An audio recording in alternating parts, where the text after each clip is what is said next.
आज म तपाईलाई चाहिँ तपाईको फोटो अथवा तपाई एउटा फोटोग्राफर हुनुहुन्छ र तपाईसँग एउटा क्यामेरा छ र त्यो क्यामेराको युज भइरहेको छैन र तपाई एउटा प्रोफेसनल फोटोग्राफर हुनुहुन्छ र तपाई एउटा फोटोग्राफीमा जान चाहनुहुन्छ भने फोटोबाट कसरी इन्कम हुन सक्छ त्यसको बारेमा म तपाईलाई डिटेल दिँदै छु।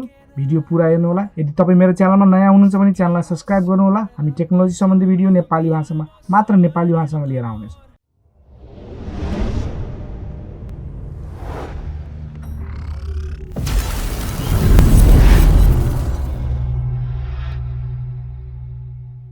प्रोफेसनल फोटोग्राफर र फोटोग्राफरमा धेरै फरक त नहोला, तैपनि फोटोग्राफर भन्ने बित्तिकै कुनै पनि एउटा अपडेट, कुनै पनि एउटा नेचर, एनिमल, विभिन्न चिजको फोटो खिच्ने जुन प्रोसेस छ त्यसलाई नै फोटोग्राफी भनिन्छ।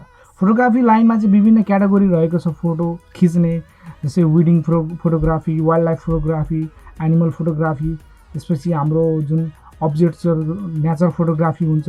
यसरी विभिन्न क्याटेगोरी भए तापनि मेन हो तपाईको आउटपुट प्रोडक्ट्स जुन तपाईले दिन सक्नुहुन्छ, तपाईको क्यापेबिलिटी हुन्छ त्यो हो फोटो। जो मेन फोटो त आउटपुट गरिसक्नुभयो, त्यो आउटपुट भएको फोटोलाई चाहिँ तपाईले त्यतिकै घरमा सो गरेर त राख्नुहुन्न, त्यसलाई कुनै न कुनै प्रपोजको लागि युज गरिन्छ।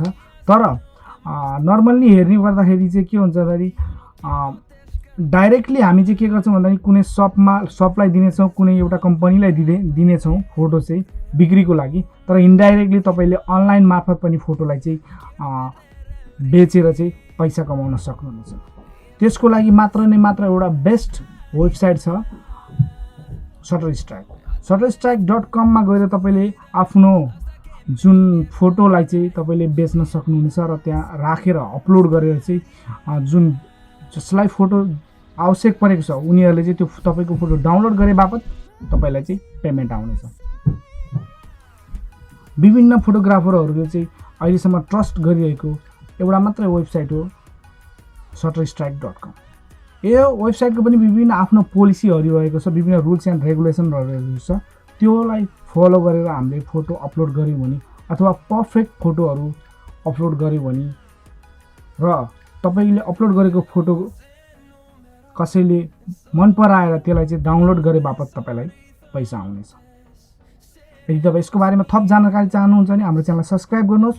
म यस्तै सम्बन्धी नेक्स्ट पार्टमा चाहिँ तपाईँलाई भिडियो लिएर आउने छु कि शटरस्ट्राइकमा चाहिँ कसरी एकाउन्ट बनाउने र यसबाट चाहिँ कसरी चाहिँ इन्कम लिन सकिन्छ र पेमेन्ट मेथड के हुन्छ र तपाईँले कसरी त्यसबाट पेमेन्ट लिन सक्नुहुनेछ भन्ने कुरो देखाउने छु। र फोटो अपलोड गर्दाखेरि ध्यान दिने कुराहरू के हुन्छ भन्ने कुरो अथवा शटरस्ट्राइकको पोलिसीको बारेमा पनि म तपाईँलाई डिटेलमा खुलाउने छु। अहिलेको लागि बिदा हुनेछु, अर्को भिडियोमा लिएर आउने नै छु। भिडियो मन पर्यो भने लाइक कमेन्ट गर्न नबिर्सनु होला।